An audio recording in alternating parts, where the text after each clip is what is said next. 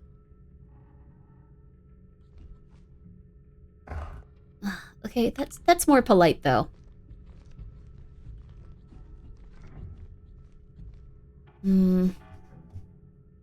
Alright. What's the terminal to the left? I assume I can't access it or do anything with it, but... We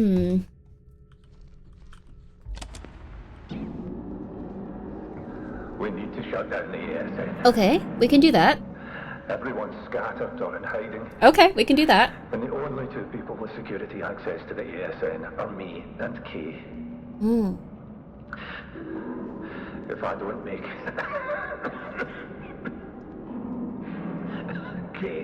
Kay's your only shot. Can we use the gun for access? Find her. Shut it down. Maybe. We're an engineer, right? Oh. It looks like it's doing something here.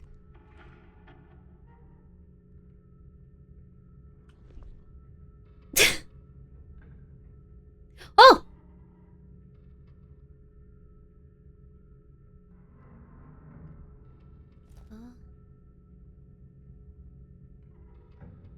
I can't tell. Is it gonna do something? I'm afraid to waste my battery.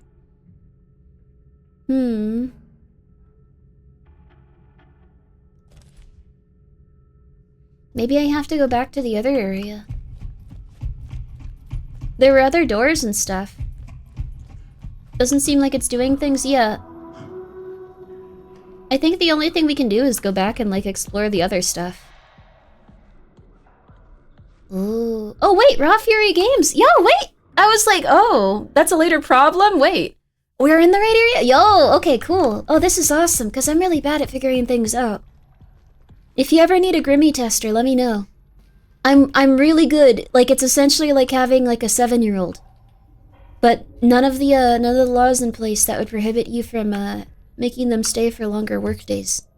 Okay. Okay. So if that's the case, there's gotta be something going on over here. There's gotta be something in this specific area that's gonna allow us to get through here. ASN. We have our security code. Or no, we don't have a security code. Maybe it's... Cancelled? Wait, there are flights in here? Was this like a public hub with like a bunch of people in it at some point? This game is pretty tricky. Oh, I'm loving it though. It's so good. Slowly but surely, even if it takes hours, I'll wander around endlessly and I'll find the right way. Ooh. Oh, that's a drill. Okay.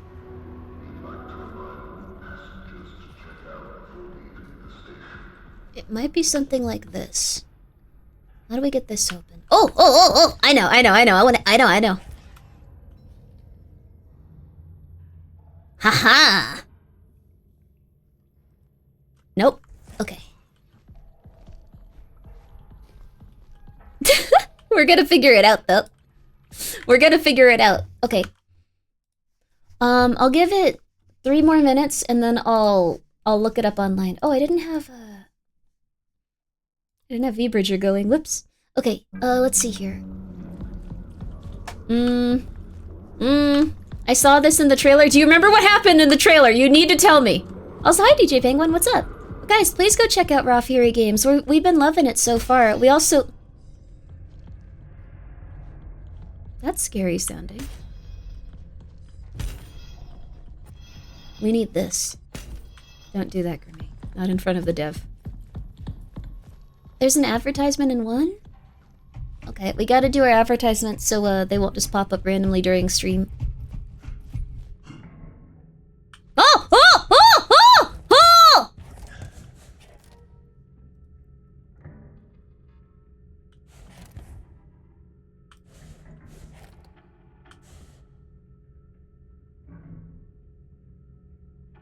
Yes!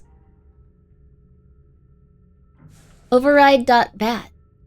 Run ASN entry override.bat. Awaiting input, ID check or ASN access code. We've tried ASN access code, and we've tried, ID check. What else can we do here? There's gotta be an access code somewhere around here. It's probably on the ground. But guys, please go check out Ralph Fury's stuff. Yes, but actually no. No! Okay. Alright, Grimmi, use all of your brain. Oh! Maybe we jump over this. Whoa!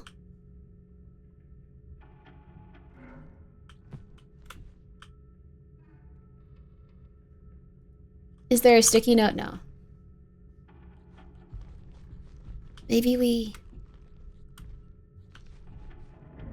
Does the Wi-Fi button do anything? I haven't checked this button yet. Whoa, what?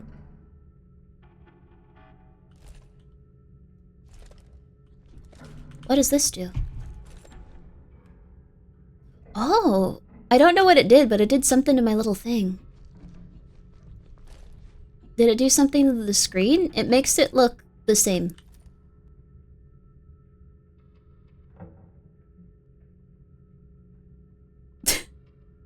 I'm gonna press the button. Ah!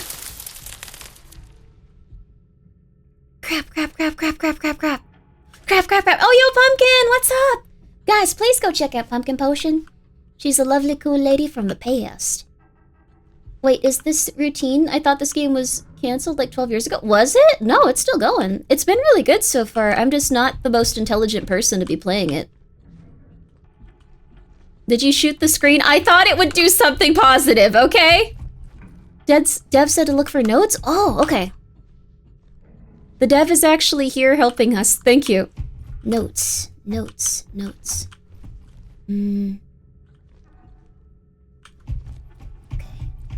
Okay, we need to look for case stuff, but also... Okay.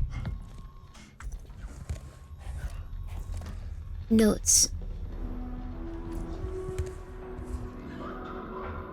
Huh? But yeah, this game has been really cool so far. Natural relief now. Water. You love to see it.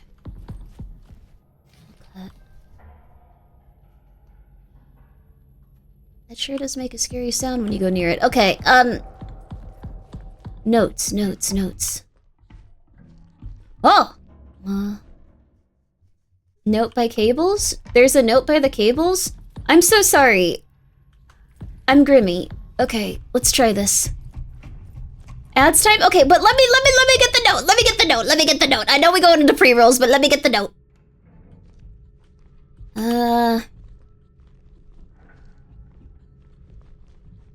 I feel so dumb. I don't know if I can find it. Does anyone know exactly where it is? Can you point it out to me? I don't know what's wrong with me. Did you see it? How did you see it? Is there something I'm missing? Oh! No? The red area is a later problem, way later? It's over there? Oh. I go this way? It's under there? Under where? Oh, wait. Nope. Sorry, someone in chat one guide me. That happens. There's cables in another room?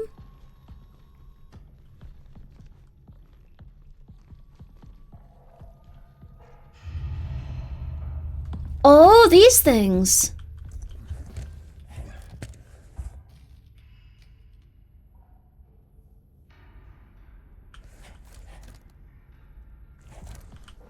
I'm so sorry. Oh! Yo! I'm a genius! I didn't think that we'd have to use a shot, though. I assumed that we're never supposed to use these. Oh. I'm so sorry. Legitimately, it just never occurs to me to use a finite, source of something to solve a puzzle. Wait, what do you do if you don't have that there? Can you get more from these? Wait. No.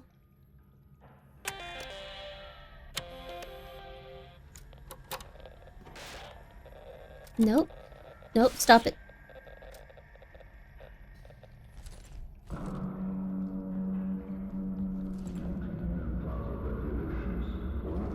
The goal of all games is to finish with as many as consumables and inventory as possible. Yes. Oh wait, ads? Okay. But I want to see a little bit more before we go to ads. Just a teeny tiny bit. But again, please go check out Pumpkin. She's just the sweetest.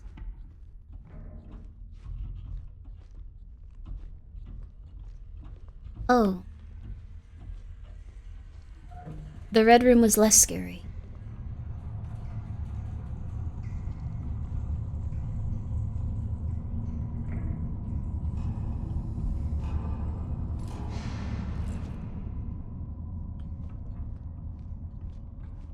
Ooh! Seal. It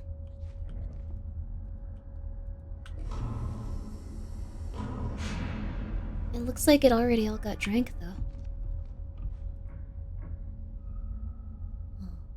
Also, thank you so much, Gaming Bleach, for gifting 2 subs. I appreciate it. I hope you're doing well. Wireless access point. Wireless access point! Yeah.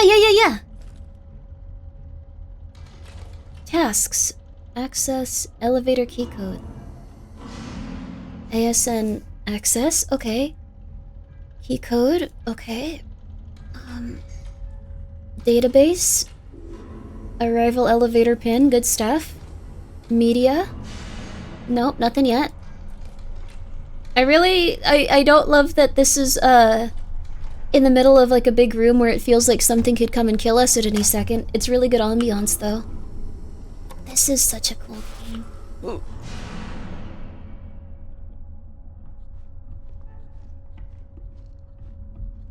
Okay, that's probably in here, right?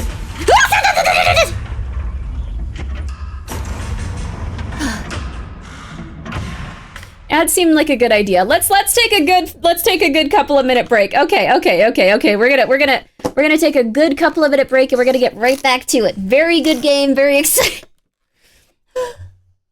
Is this the new Alien Isolation game? No. It's very different and I'm bad at it, but I've been enjoying it a lot. Okay, I'll be right back. We're gonna take let's take a good 5 minutes break so everyone can stretch a little. And I'm gonna go to the restroom because I almost pissed my pants over nothing happening. So I'll be right back.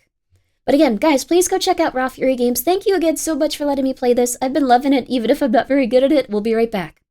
I'm once again going to just put on some music that makes it feel like you're dying in space. I'll be right back.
Okay, baby.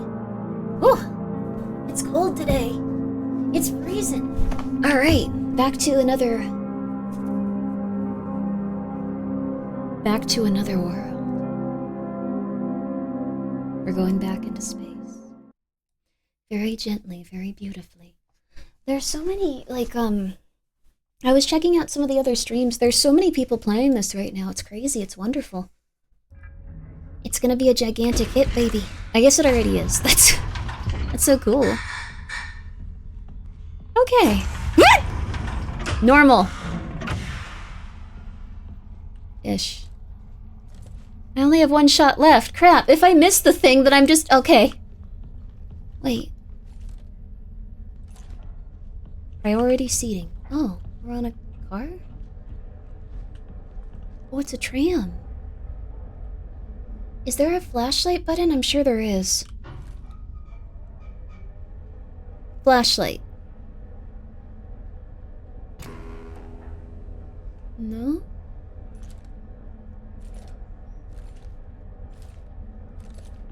No flashlight. Don't miss!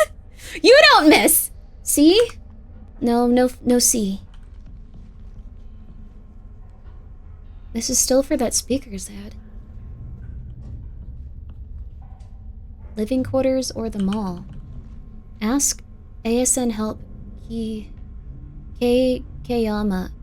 The mall security office, living quarters 04B.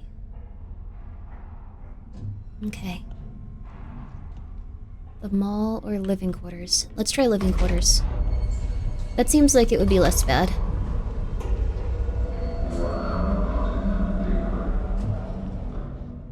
Ooh. Why'd you say my fit? Wait. Is your name Kayama? Is that your government name? I'm sorry, it's the name of the character in the video game, Yama. I apologize. My bad. Not on purpose. Not on purpose. I apologize. Huh, this actually looks a little scarier than maybe what the mall would have been. Wireless access. Just.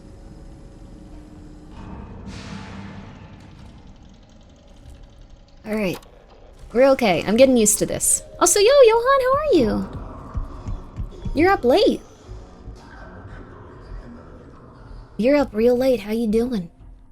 Ask not what Kayama can do for you in the moon. Ask what you can do to help Kayama help Grimmi. Oh, that's confusing and nice.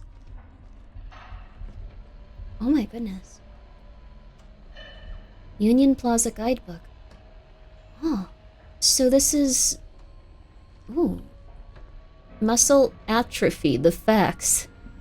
Oh, because they're in space. They probably have to do specific types of exercises and stuff. My muscles have certainly atrophied. Bimo!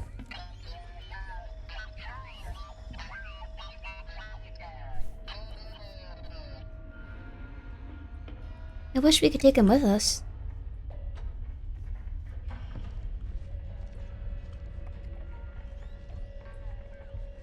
Let's see here. Faulty terminal, use cat.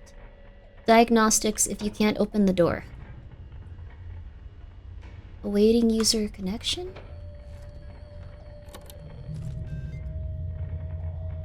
Running something. EO2SO1? What do I do for that?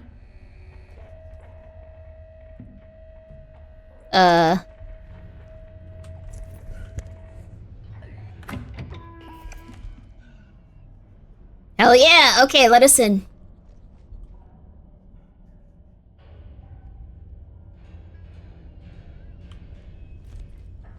Liars. Huh?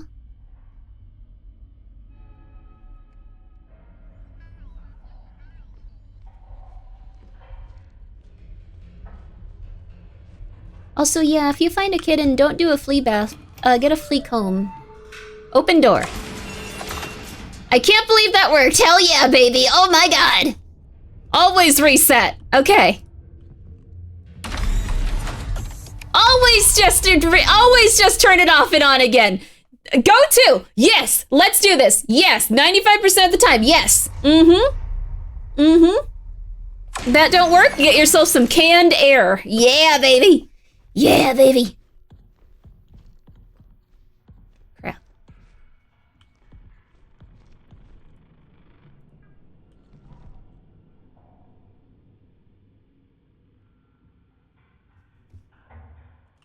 Oh.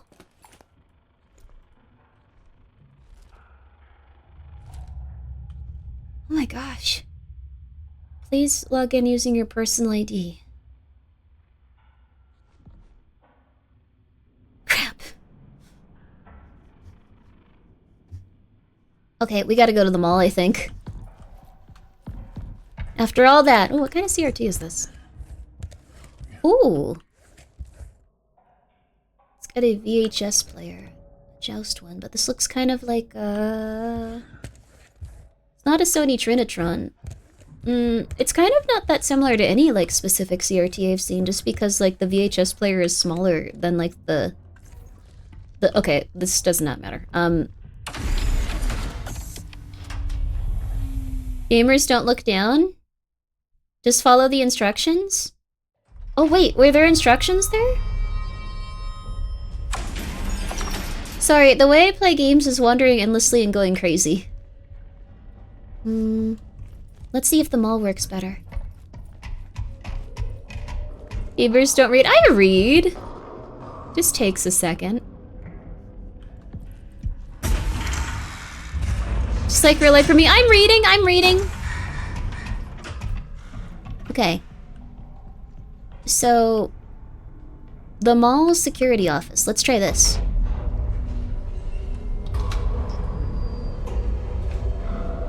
Let's go, baby.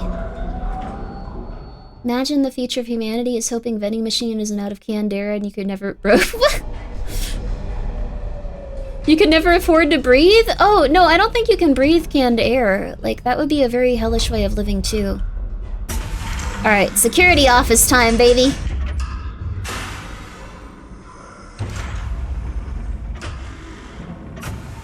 Uh-huh. Okay.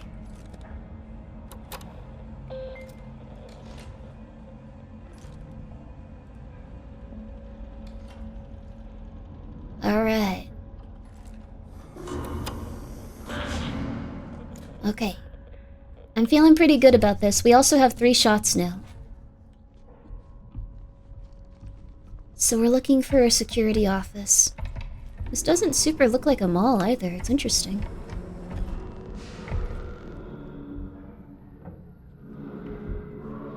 Grimmi is actually playing a game. Isn't it cool? Within less than like 3.5 hours. Reception.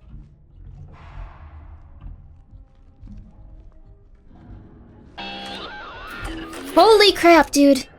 Are you good at... Hello? Oh, how cute!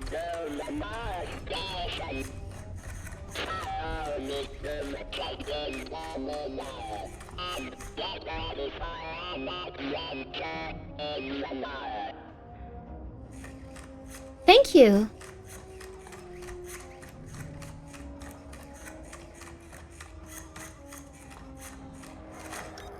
Oh, okay. Good night.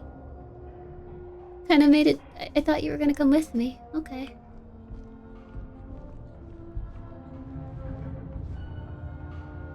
This is almost a little bit vaporwave. It's very pretty. Ah. Alright, let's figure this out. One of these terminals probably works. He does sound like Mortis, but really cute. Ah! Please log in with your ID. Maybe there's a way to see our ID from here? It says it's attached to our lapel. 7021 is what we had for the elevator. Look down? Whoa! 5147? Oh my god! That's crazy!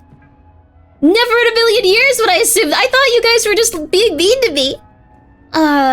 Business. If you are here for the Cat Module security meeting, please make your way to the conference room in M01 in the mall. Okay. Unable to call the elevator.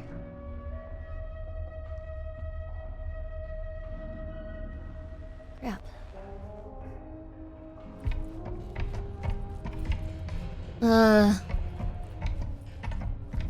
M01. We would never mislead her. Okay, yes, you would. M01. How do I get there? Okay. Unable to call elevator, so I need to look for some stairs or something. Reception? What's wrong with reception? Was that a button? No.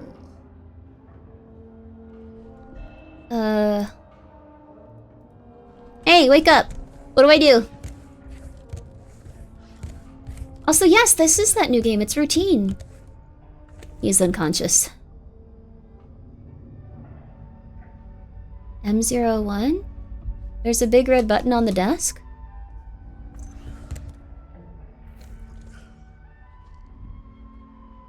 There's a cup.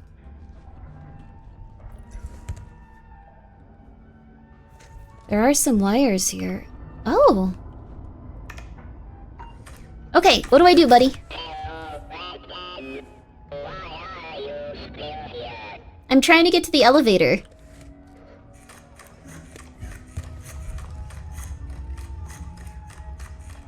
I need to specifically get to M01. Yeah. Yeah, that one.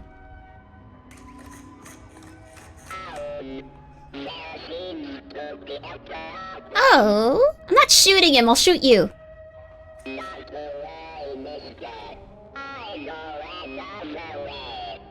Oh!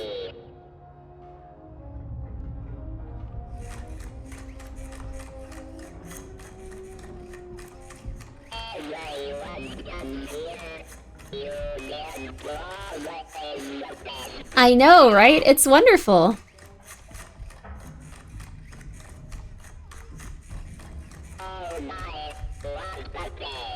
Oh, you have a flashlight. That's so cute. I'm afraid someone's gonna kill you, so I'm gonna guard you with my life.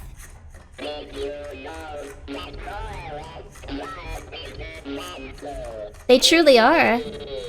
Did you know we're actually making robots in real life, and the way that they move fastest is if they drop on all fours and then scuttle around like spider? Oh.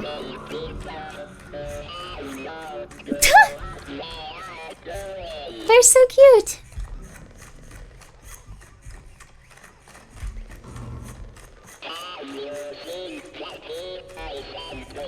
Jackie?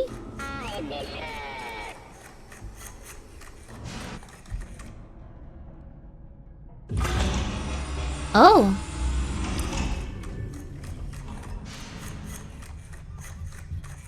This looks kinda dangerous, buddy.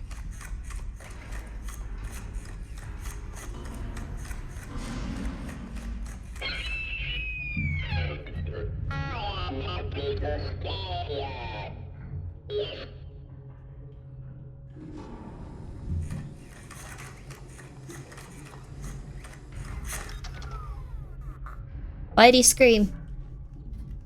Who's Jackie?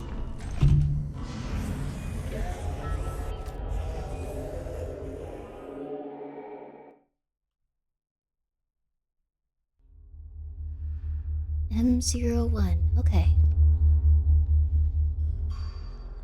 M01.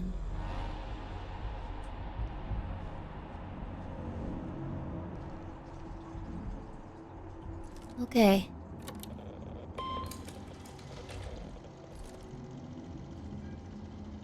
This is a very cool little game here. Huh? Music?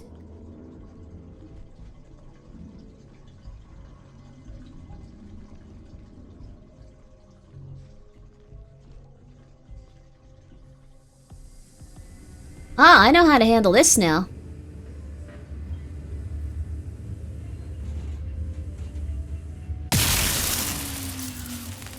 Haha! What? Reminder, when your cat screen distorts upwards, use the decos feature on your cat. It looks like this. Distorts or warps. I wonder if we're having that at this point. Oh, we most definitely are. It looks a lot better now. Oh, that's really cool. I don't want to go in there, though.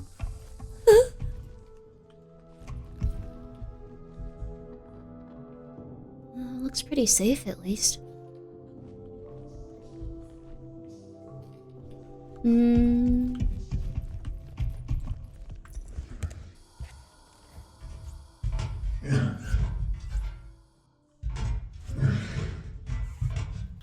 He really doesn't like being in those, though.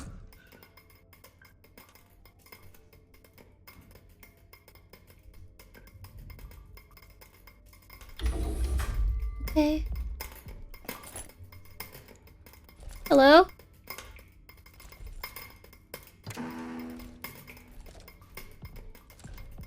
Hello? You don't like the— Ah! Huh? Holy crap, dude, what the hell?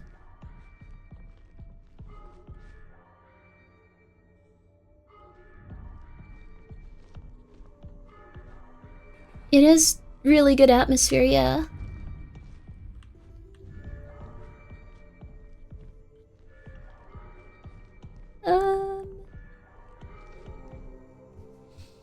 Oh god. Okay, we're gonna do okay. We're gonna do okay. We're gonna be fine.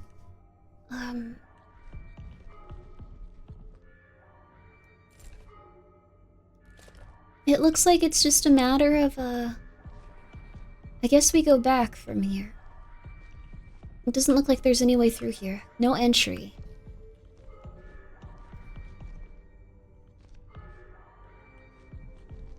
I'm also gonna really quickly do this.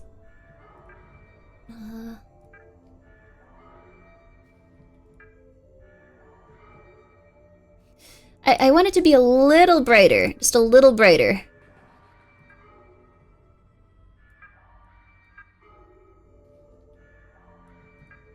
Okay. No, that didn't help. That just made it different. Okay,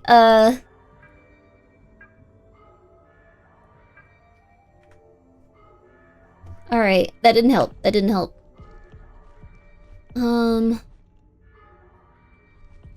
Flashback, yeah, I don't think it turned it back down. One sec.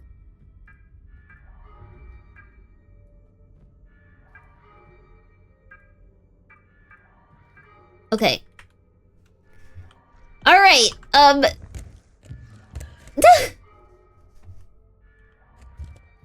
let's see. Ah! Ah!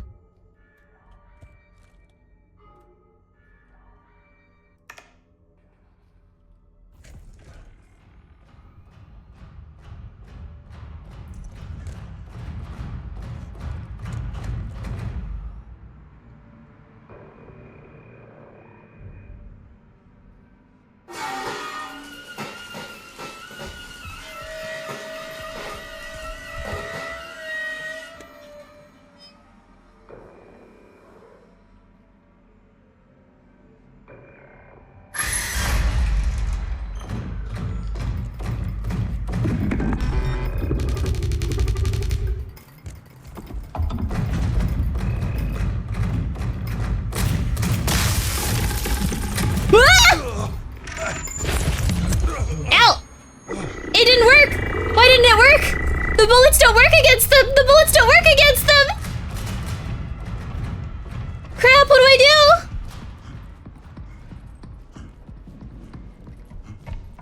Oh crap, oh crap.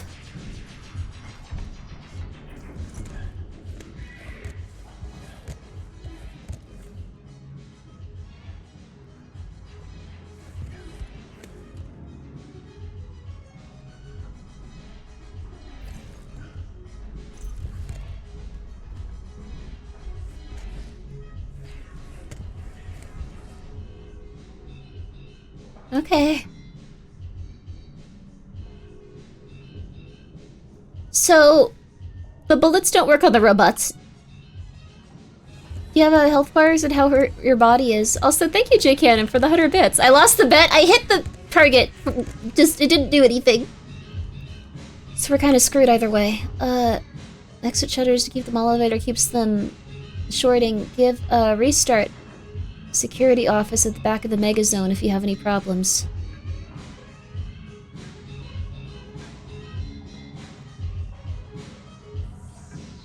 Okay, back of the mega zone.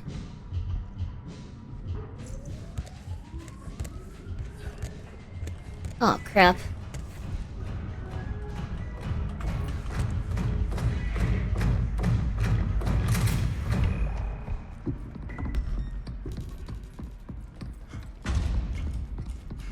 I don't know what the hell I'm doing. Uh-oh. I thought we could at least stun them or kill them or something. We gotta try again.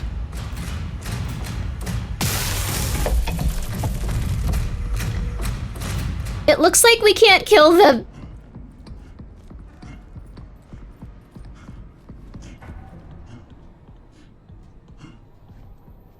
Okay. Security meeting at John's office inside the mega zone. Okay. Where is mega zone?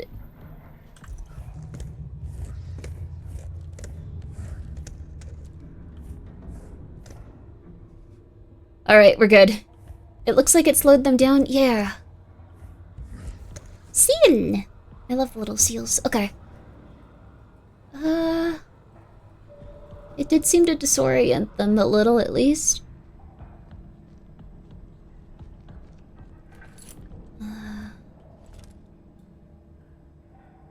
I think I have my last one now.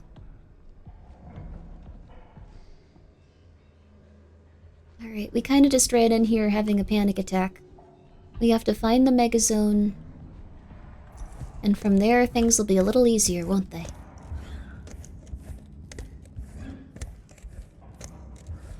That's gallery video. That's Union Plaza.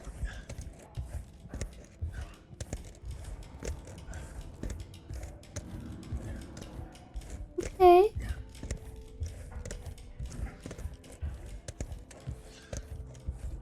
Stunned it though, they didn't follow you? Yeah, I think it gives you time to get away. So did they just not have anything to, like, defend themselves with? Security cameras are out too.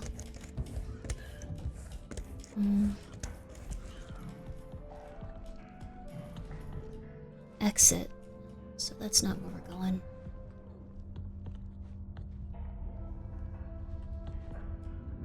The fish weren't real, that's cool. Glad to know that they didn't have to suffer. Tell it a paradox to confuse it. I don't think it's gonna understand anything I'm saying. I don't think it cares that I know human speech and it's not gonna respond well to it.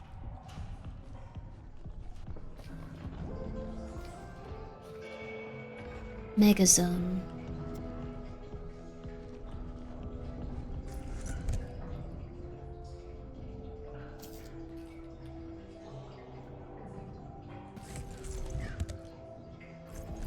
Actually, let's do this.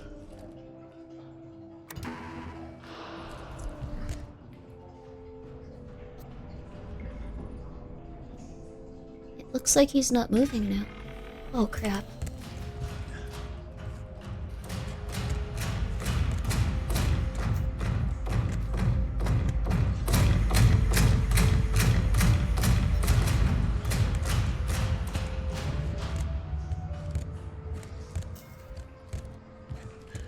Cool.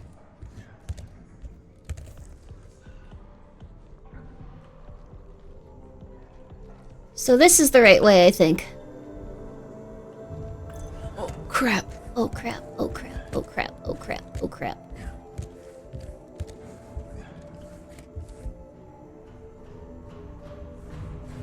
There's two of them! There's two!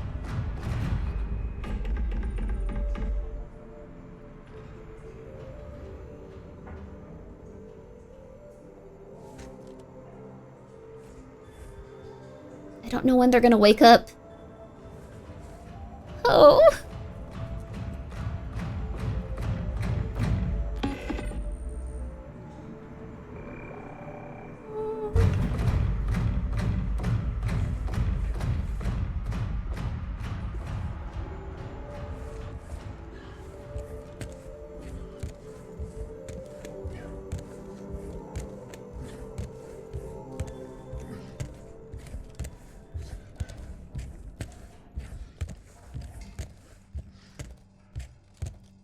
Can't get under there.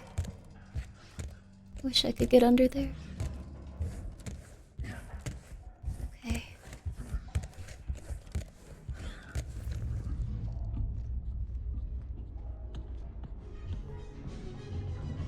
Oh, thank goodness.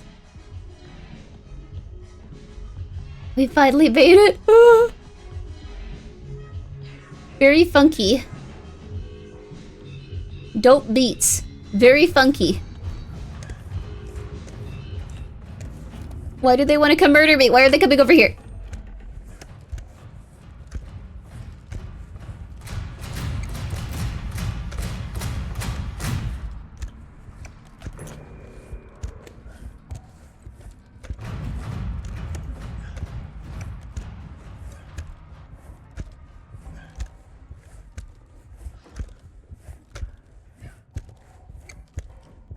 I don't think they realized I was in here. I'm sure they would get in here eventually.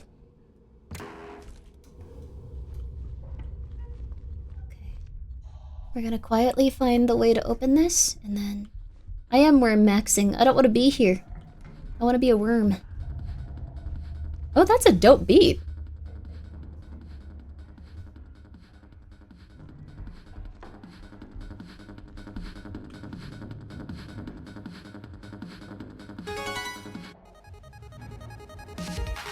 Ooh.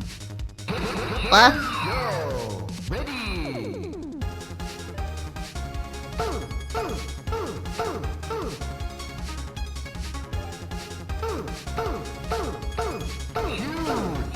What is going on?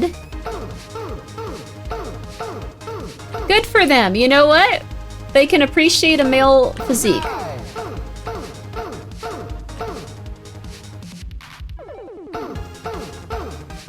Yeah!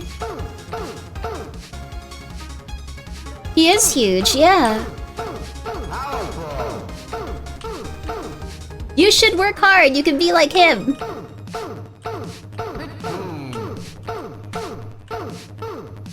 Work it up, work it, baby, work it. Work it, baby.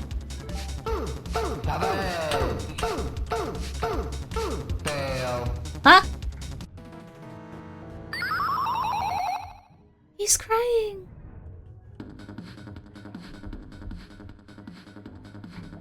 Really good game, though. Is he coming back? Maybe a really quick one. Really quick, really quick. The Minotaur. These are cool little games here. Dear Lord, baby, dear Lord. Level 1.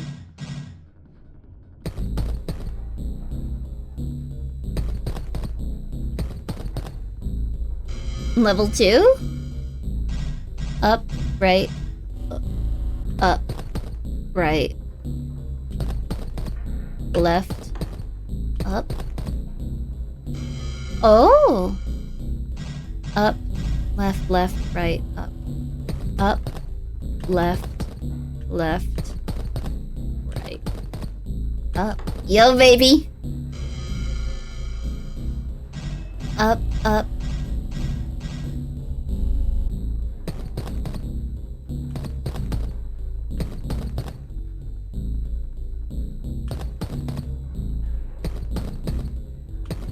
Yo! Up. Right, okay.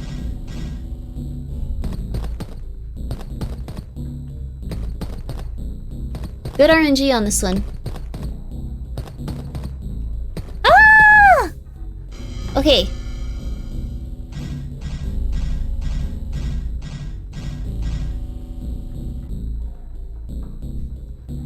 Alright, that one...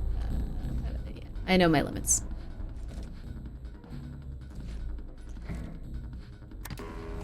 That was a nice little reprieve from getting killed all the time.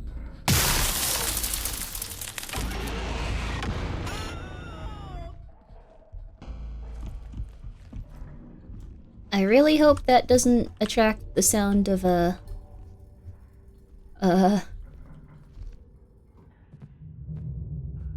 media.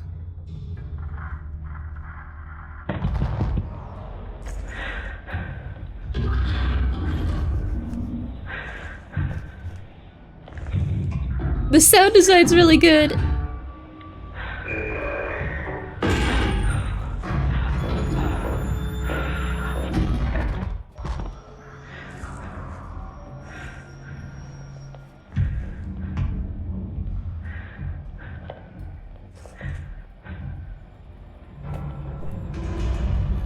What were they looking at? Okay, that's not good. Email. Oh, crap. Outer perimeter check. Hi, John. That was a pretty big quake. Did you get the perimeter check alert? From John Cooper to Keikoyama.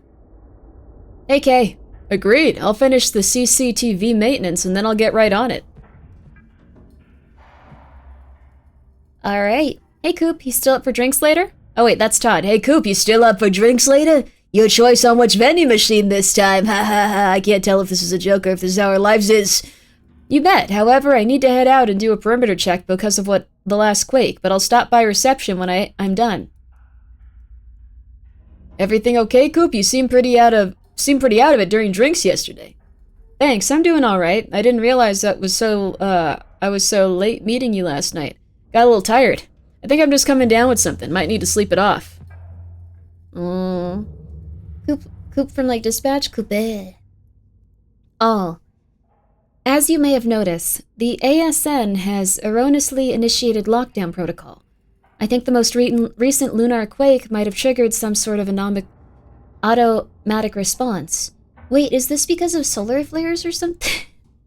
Maybe I shouldn't talk yet.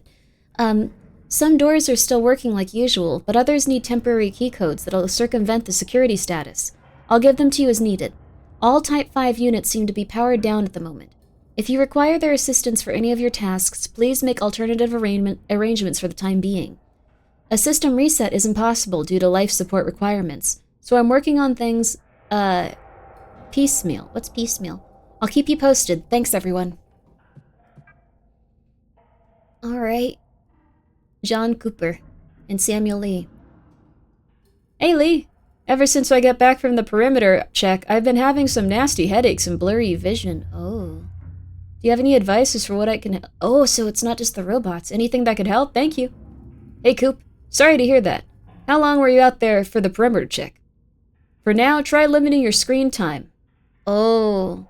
When you can. Use aspirin as needed for your headaches and eye drops to see if it helps with the blurriness. I'm not sure how long I was out there, Lee. Memory is kind of shot. Can't sleep well and woke up twice outside my room. Oh, in parts? Oh, piece by piece. Oh, no.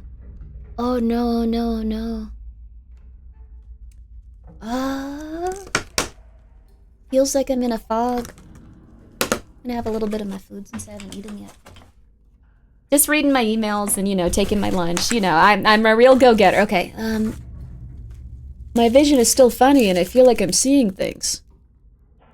Your symptoms are worrisome, Coop. You need to stay in your room and rest. I'll come by later and check on you. Coop. Doesn't say our name. Oh.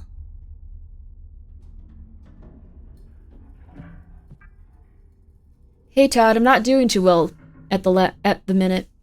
Can you cover my shift today? Of course, dude. You managed to get any sleep yet? So is this us, maybe? The space flu? It sounds like maybe there was something that, like, even though they're not a robot and they're completely organic, maybe something really messed up their brain in some weird way.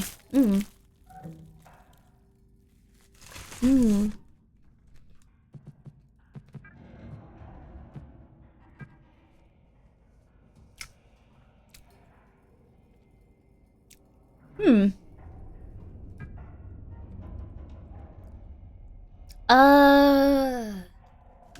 Or it could just be a concussion, maybe. Could be. Hmm.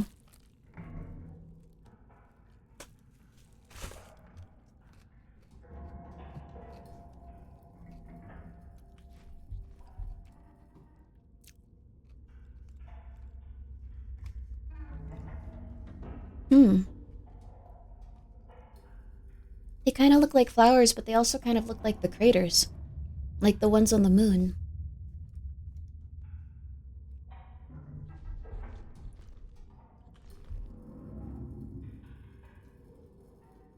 Torch?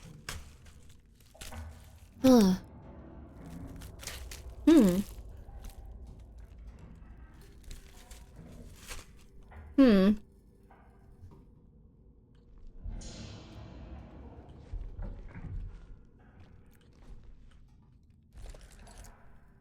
One second here.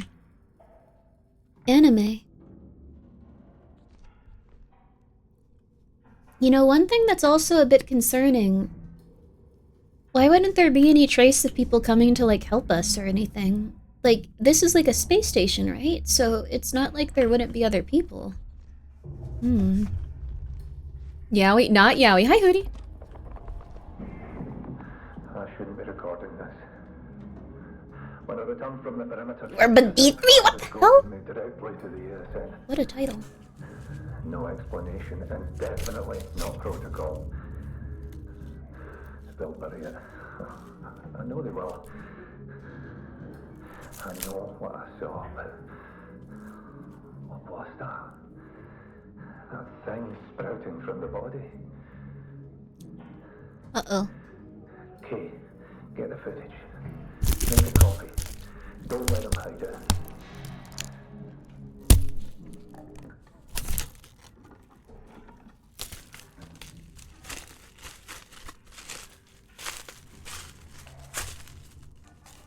Hmm.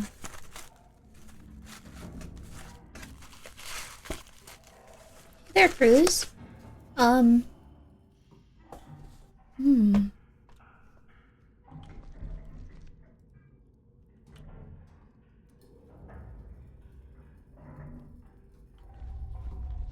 Something sprouting from the body?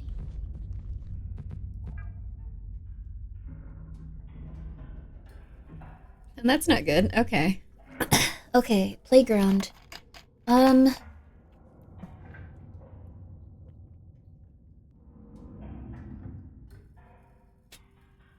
There seems to be a robot just standing right outside the playground.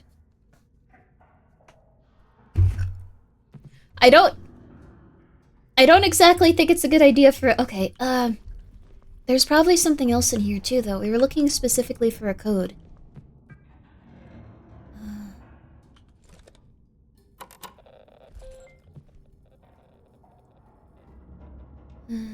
EO3, SO2. EO3, network connection failed. SO2, establish network connection.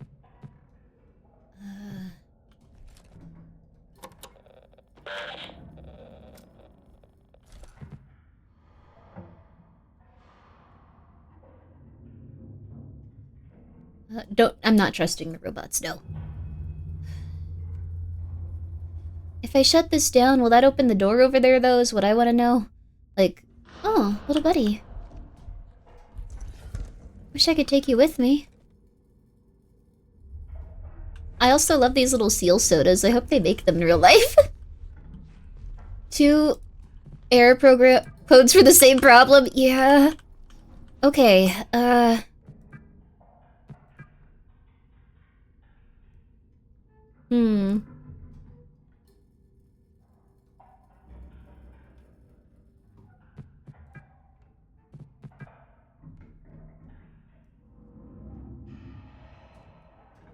Hmm. Only thing is, we didn't get anything from coming here. Like, this is... not exactly the security office, though. I guess we need to... Oh, man, I really don't want to do this. I don't really want to open any door. Playground door. That monster's right there, though. They said... Does anyone remember which way we're supposed to go? Steel brand soda to profit off Grimmi. Oh, seals are lovely. I love them. We should all be nicer to seals. We should really make things the only way is forward. Okay.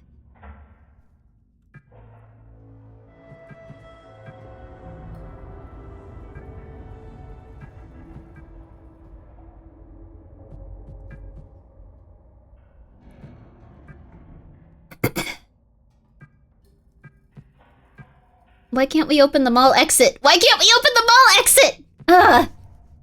How are you? Hi. Doing pretty well. How are you, Nazumi? Seals are my favorite animals. Really, I love seals. They're so cute. I used to have a seal doll that I slept next to every single night.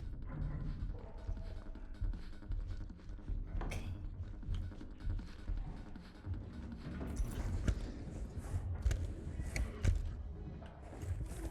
Where's the playground? You were watching this with Elena before? Hell yeah. It's scary as hell.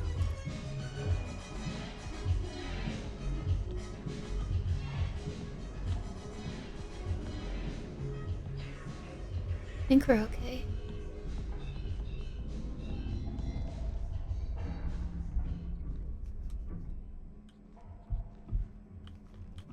How are you? Oh, actually... You're doing well. There we go. I used to sleep with a stuffed lion, a stuffed tiger, and a stuffed cat. They were... Oh, that's so nice. Hell yeah.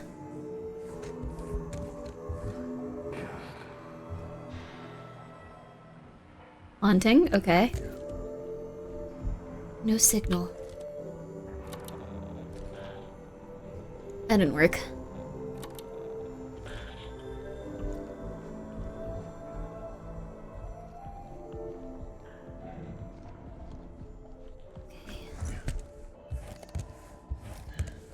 This does make you really, nervous. Where the hell did those guys go? There were more dudes here. I remember that much. There were more dudes.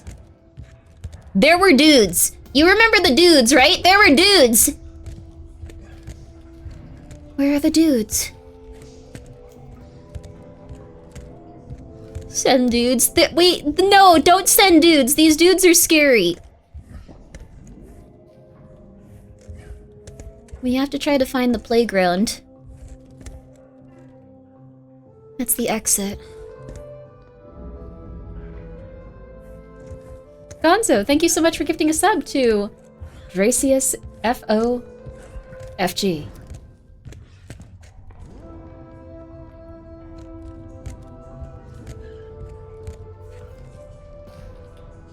I think we're going in the wrong direction either way.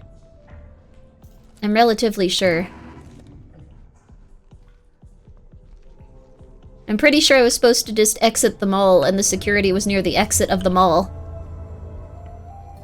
But I decided to open a completely random door. The playground. It's giving Control liminal space vacuum vibes. Yeah, it is though. I like that a lot. Oh my god, where am I? Okay. Is there like a map? Good night, good luck surviving the robots. Thank you. Is there like a map? I do appreciate that this is so loud I can kind of like run around without them seeing me.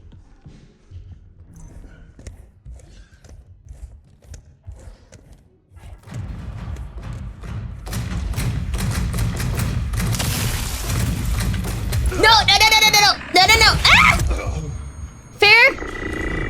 Fair? Fair, fair, fair, fair. Okay, I wish I could murder you. I'm sorry about that, but you know. All right. Where the hell is the playground? Okay. Wait, disable a type 5? Did I kill him? Did I kill him? Dude, I didn't mean to.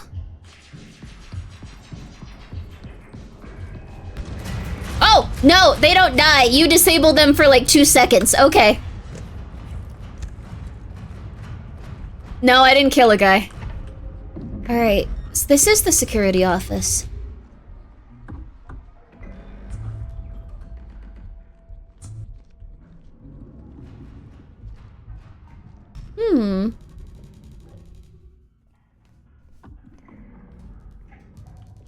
This is one thing I don't understand then. Like... Okay, maybe I have not been paying attention enough, like, closely, but we were supposed to get to the security office so we could find a specific code for that thing, but there doesn't seem to be one in here. Oh, crap. So that's why we're opening the playground.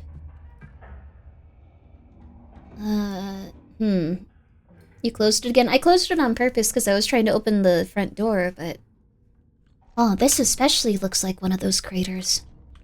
So people are becoming weird, anomalous black goop, it looks like. That's also probably why we have our helmet on, so we don't become goop. See, it's looking at something.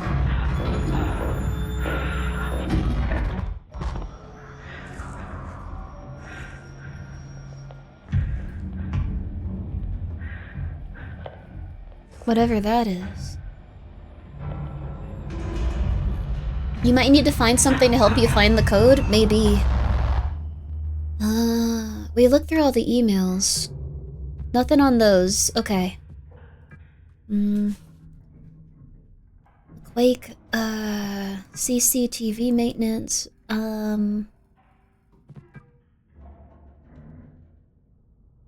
temporary key code circumvent. Life support requirements, so I'm working on piecemeal. Okay. Also, thank you, Bootlicker, for gifting a sub to Lux Waffles. Very nice of you. Greatly appreciated. I'm that anomalous scoop. Is there... You were... No, I wasn't saying there was a problem with it. You do what you need to.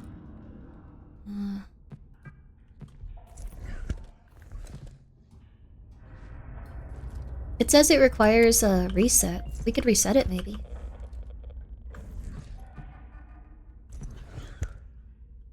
Nope. It doesn't open it. Okay. Well.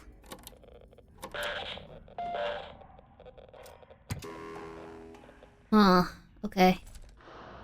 Alright, let's find out. That's nice, you Christers. Oh, appreciate it.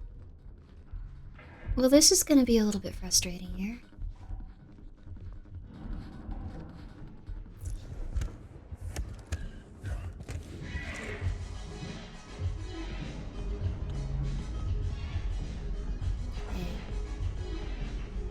You did not choose the goop chose you. That's concerning.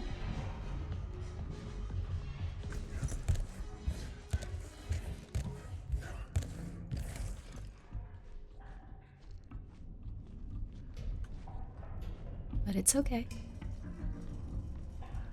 Souvenirs.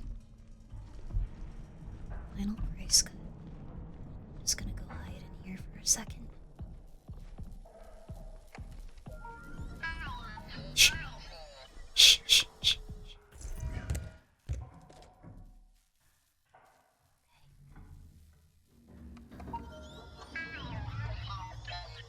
Shh, shh, shh. Quiet, buddy. You're gonna get me murdered. Oh, perfect. Oh, what? What? You don't let me hide in here? Come on!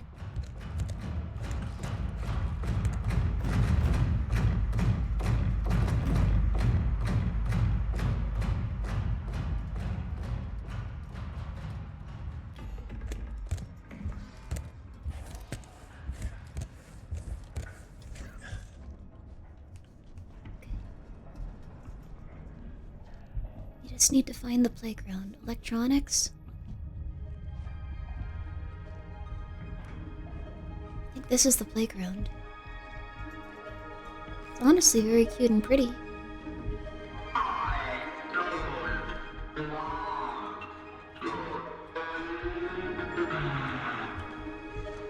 Oh, Okay, don't leave then.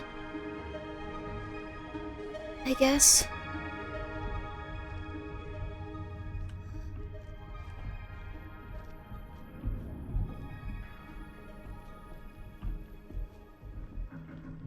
Shut down the what? Well, this looks like one of those types of TVs that they use for broadcasting. Usually there'd be a bunch of little tiny ones stacked on each other, but they'd know how the next picture was gonna look as they used it.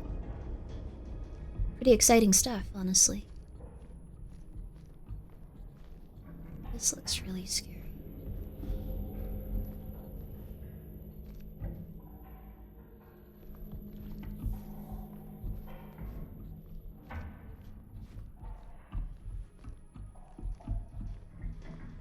Wait, crouch? Why? Oh, I'm gonna crouch here. I was just looking around.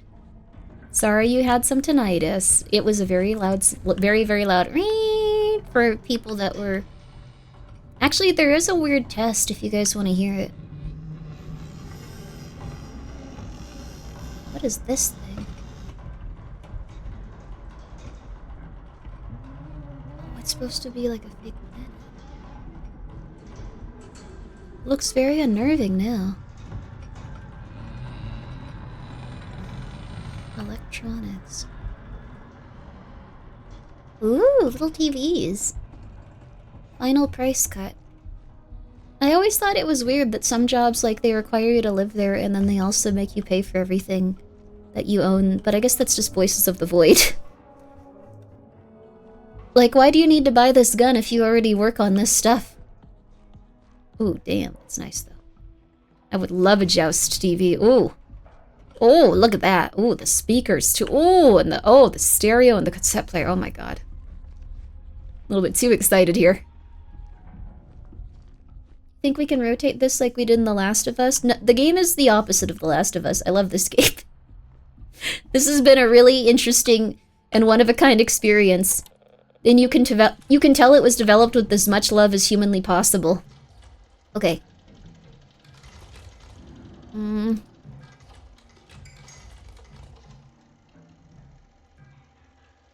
Oh. Ultra view model, it can do. Okay.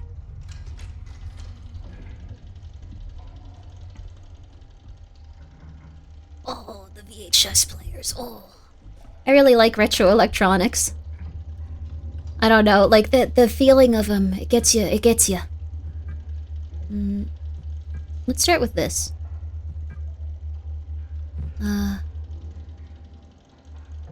Oh, wait. Oh! That was like one to like everyone in Union Plaza. Jackie Huntley. Oh, hey, the little robot like Jackie. I rented a classic from Galaxy Video for tonight, The Hatchling. I'm bringing the drinks, who's got the snacks? I'll bring the snacks. I don't know if John's going to make it, but I'll see the rest of you there. Hi, Kay. I saw Todd. From Todd. I saw on the CCTV feed that all the T5s here in the mall are functioning again. All the other units are still powered down, though. I think they're right. Only seems to be able to function at a time. Only one seems to be functioning. Oh. Is this related to ASN at all? Wait, so only one TV type? At a time? Huh? Aren't you from the 19th century? What? Yeah. Like I'm from the 1917s. Very fun year. Don't remember much about it because I was just born. Did he survive because he missed movie night? It might have been like a big contaminant issue, yeah. Only one at a time. Hey, Doc. I've had some nagging headaches. When was the last time you had contact with John? I'll run some tests, I'll come by soon. Did not send to disconnected comms. Send again. Something is wrong. Type 05 unit out of control. Unable to trigger alarms or access voice comms. Stay inside your rooms. Oh.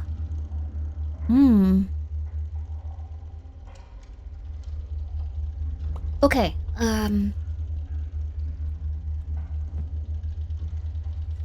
okay, we still don't have a code for this, but we can start looking around and try to find, Is this the next model up? No, this is the module, I bet. Oh. What does it do?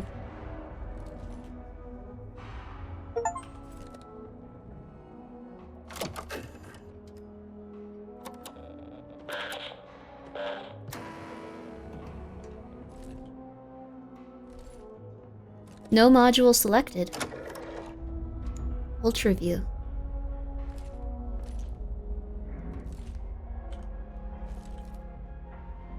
Is it a flashlight?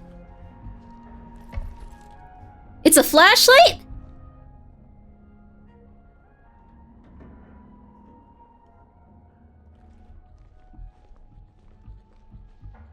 I don't dislike it. I was expecting something crazy. A flashlight is pretty cool, though.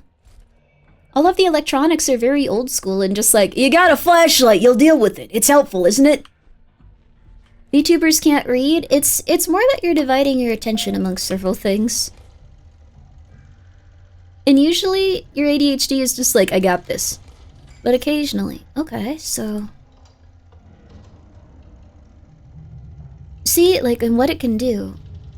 It's available for purchase. I don't think we purchased that. Blacklight function. It might help me uncover things. Oh! I see.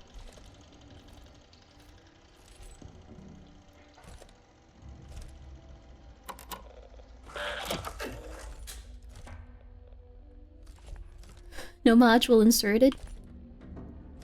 So I need the module inserted, but how do I turn the flashlight off? Wait. Turn flashlight off. Or... Huh? It looks like there was... Oh, that's just on the floor.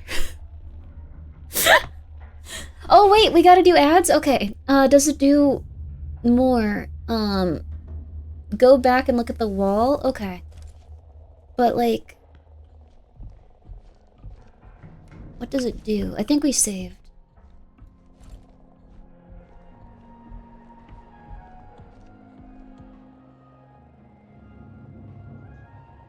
Makes everything look scary.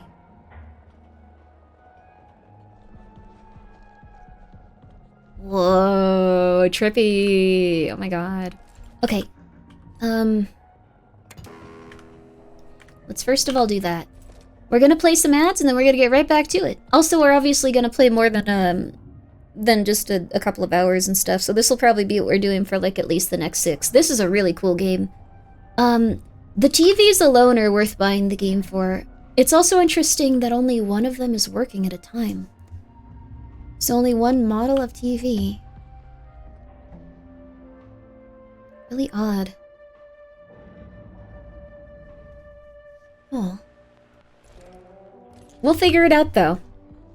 One robot at a time. Oh. T5, like Type 5, the robots? Oh, what about the little guy that helped us in though? I thought they were talking about the televisions. Okay, but we're gonna go over here, we're gonna relax, we're gonna get the door ready to go, and then, because otherwise I'm just gonna run back. Todd Lannister, office. And, I think we already have full batteries, so we're good.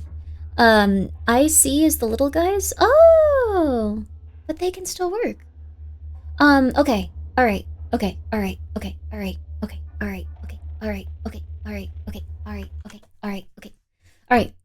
Okay. Alright. Okay. Alright. Okay. Alright. Okay. Alright. Okay. Alright.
Sorry. I had to brush my teeth and do my nighttime routine. Oh, I'm feeling good though. Oh my goodness gracious. Ooh. I feel all nice. I feel all relaxed. I feel all clean. I feel good. Okay. You floss? Of course I did. I can floss more right now. You want to see me floss? Welcome back. Thank you. I know the answer to that was no. I know you don't want to see a streamer floss. But also, I happen to have some. Right here. Uh-huh. Phrasing? Wait, is flossing also something that's sexual? We gotta stop letting everyone turn everything sexual. Stop letting people have the term floss. Come on. Can we bid on your teeth? Why the hell do you want my teeth? Dude. Buy a Game Boy. Come on. Come on. You need something else to live for in life. I'm sorry. I'm flossing. I am flossing. You can't stop me now.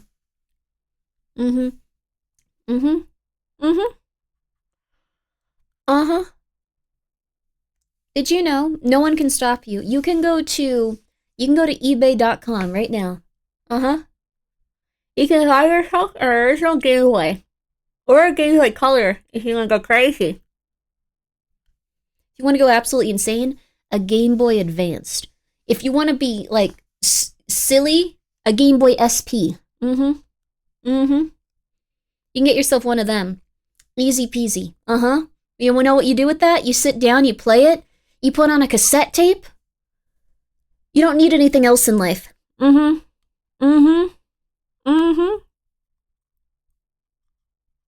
They're not as cheap as you think. Yeah, that people have been hiking up the prices for a while now.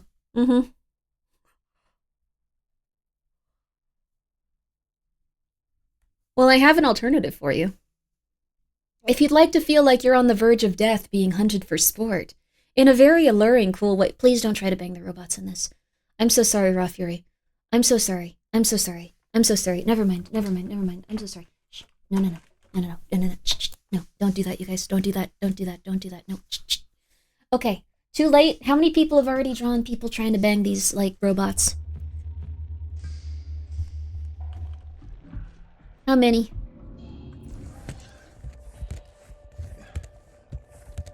How many?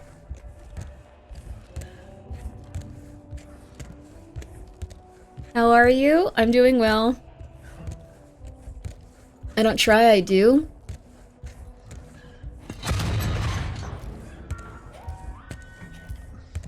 Huh? What the hell?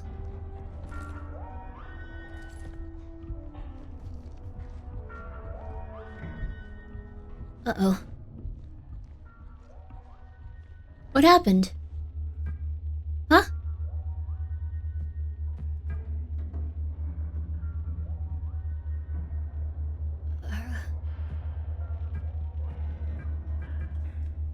Locked. Aw, man. For a second, I thought we stopped into the back rooms. It does kind of feel like the back rooms here. Emergency electronics. We might have to shoot something. I'd prefer not to. You probably could have gotten through if you let us bang the robots. How the hell would that have helped? No, I'll distract them, don't worry. I wonder if anyone has ever, like, gotten into, like, a robot invasion kind of thing where they gain sentience. How do I turn off the flashlight is another thing. Look here to see. I need to figure out how to turn off the flashlight.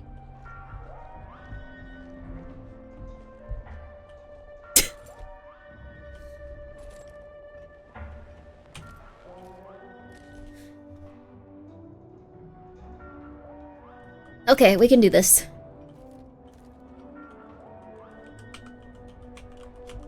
Okay, come on. Twitch said I wanted Twitch for 365, or I watched Twitch for 365 days this year. It might have just been that you left it on for like weeks. I had like a ton of time, like watching like one streamer just because I was like, oh crap, like that, they got rated like a lot. I think that was the case anyway. If I accidentally create a sentient AI, I just hand it to you. I'm pretty sure you got it covered. No, I don't want to bang the robots. I'm sorry. I'm not like that. How the hell do I turn off my flashlight? Maybe it says the infrared is on.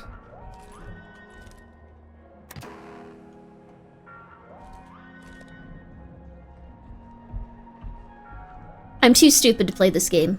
I'm not pressing Alt F4. Disable UV mode?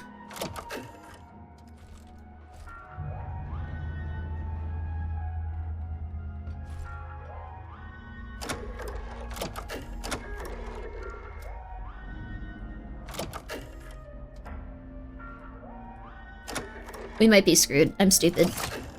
Huh? Ah! Progress.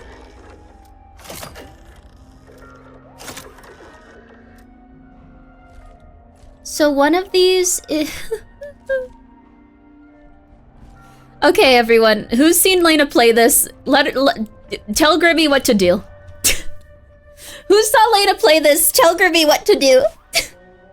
Me? What did she do here? Lena, help! Read the text on the wall? How? No helpers? Oh my god, you demons. You dastardly little fuckers. I'm sorry for saying that word. I don't usually curse. I'm so sorry to the sponsor. Oh my god! I'm sorry, I'm sorry I cursed. I'm sorry. I'm gonna get taken off the air. Complaints will help, and complaints we don't help. But I need the help right now. Okay. Like, there's an alarm going off. It's like a crying baby, dude. Like, this is not fun for you, I assume, right? You don't like this. Can't break the rules? Yama can't stop you from helping me right now. Have you tried asking Joshua? No, I haven't tried asking my 15-pound cat what to do here. That... I'm in hell. I'm in hell.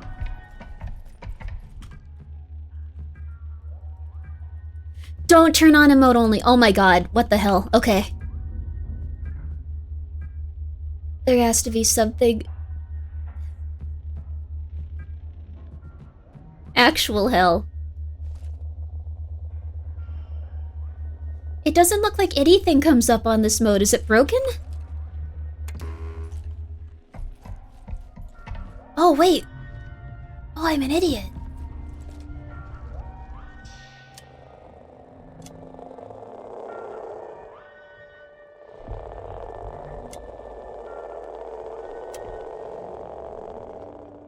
Congratulations, 10% off? Oh, duh. That doesn't take down the battery either.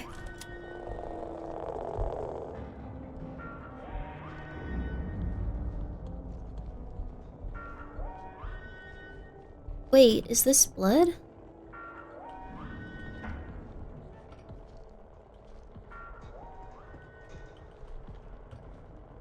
Oh my god!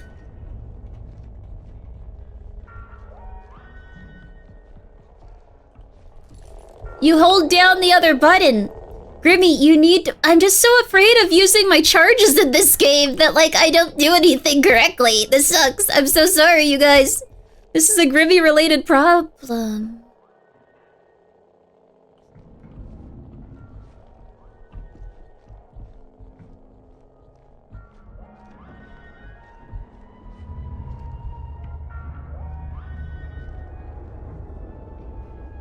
The blood travels this way.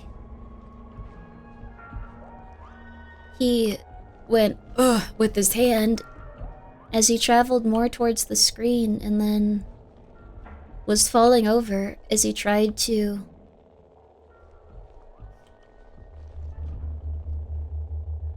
Oh.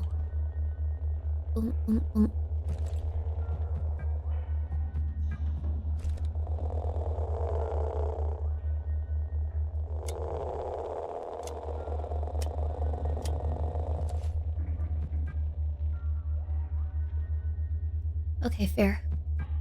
This is gonna take a few attempts. Wait. It'll probably be the most blood to the least blood.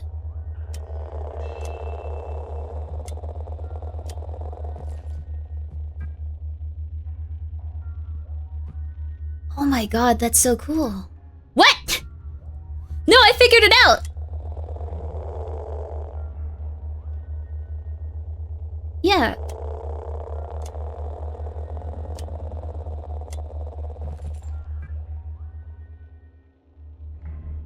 What?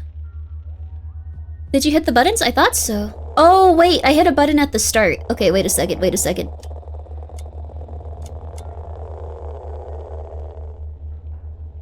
Bum, bum, bum, bum.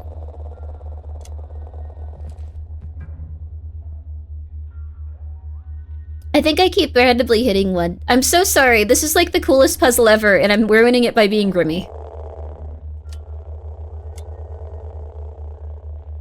Okay.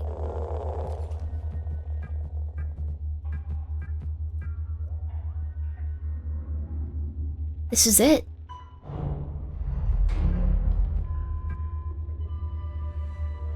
Cool. That was really neat, honestly. This entire game is, like, literally perfect, you guys. I don't know how else to put it. If you'd like to try it, by the way, you can use the... I think it just takes you to Steam, so you can click on that link, and it'll make them go, oh, people do watch her play horror games. People do like horror games. Please click that link so more horror games are made! I guess that's the only way of putting it. Click that link and maybe we'll get more horror games made in the future.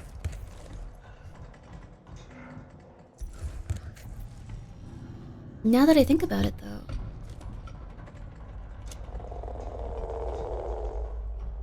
We can see where he came from. Oh, it looks like he was attacked right around... right around here? So he looked up and was shot around here. Oh crap, that's scary. Link clicked, I did my part, thank you! That sounded like an off-kilter violin, it was beautiful. For a brief moment, there was art again in this frigid and sad world. Seal! Dude, I'm gonna be using this every 10 seconds. Wait, so he was also attacked here? I should probably be more careful, actually. I'm kind of just wandering around. I got too used to not being...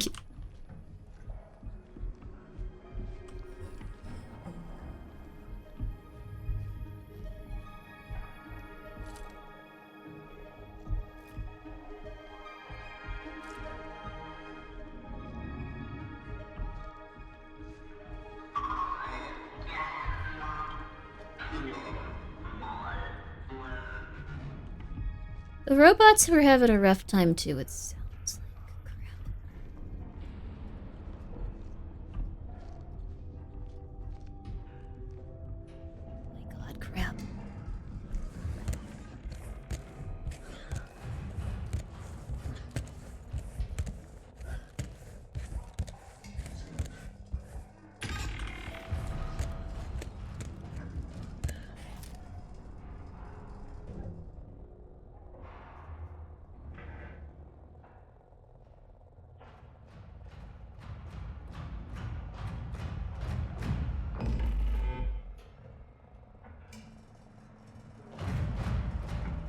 Big boy, stop trying to bang them. Don't make this weird.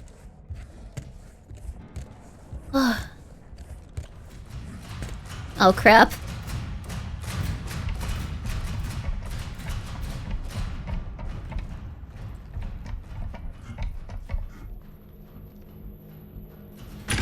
Oh crap! Oh man.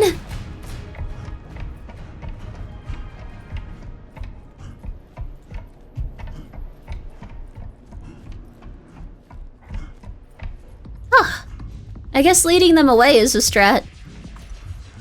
Ugh. Whew. I'm back. Sorry it's been so long. You go have fun, you two. You go have fun.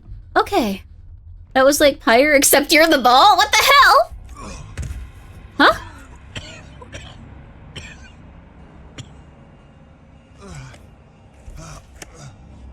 Uh-oh.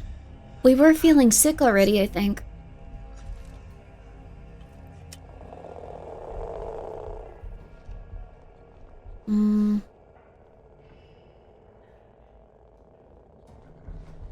I kind of assumed that this would help us here. Because we were supposed to go to the security office, but... maybe not, actually.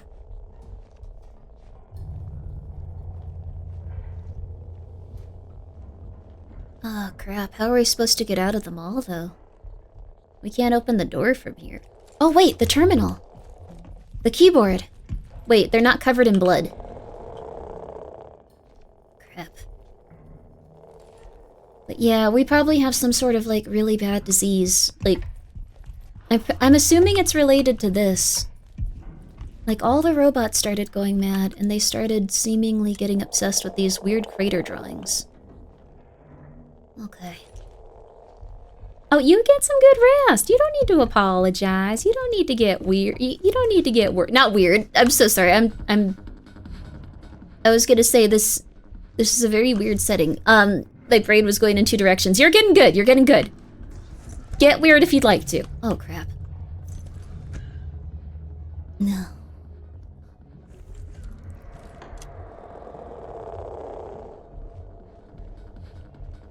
There's nothing in the security office, huh? I wonder where we're supposed to use this to get the heck out. Yeah, there's nothing here. Oh, crap. I just assumed this was still gonna be related to something we had to do. Okay, time to get weird. You get weird if you'd like to.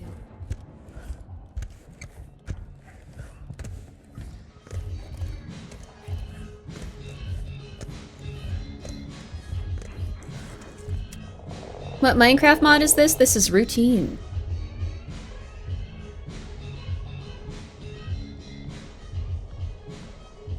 Night, everyone. Sweet dreams. Good night.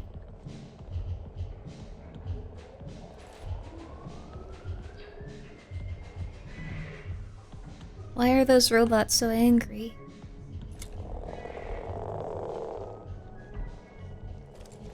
How the hell do I get out of here?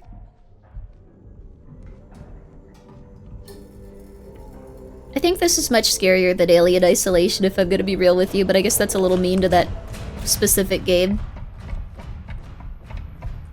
Shoot. Crap. Okay, we're running. We need to figure out where else we're supposed to go with this. Run? Oh yeah. Blind? What do you mean blind? I'm not blind! I went in the right direction!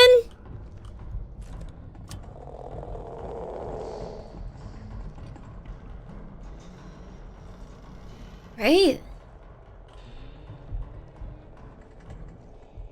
Oh. There had already been shot here. Oh.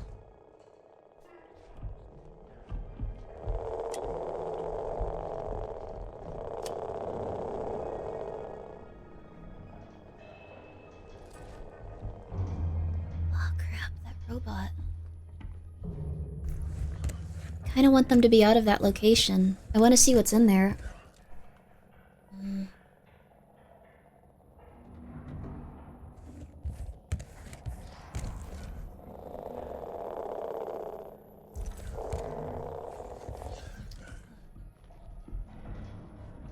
If he's not moving, another one might be. Okay. Two or three of them were chasing me at one point, though, so we can make the impossible happen here.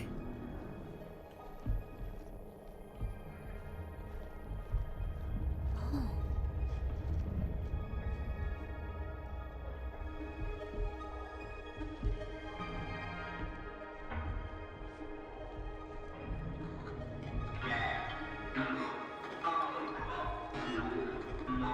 This is probably what we're supposed to be doing.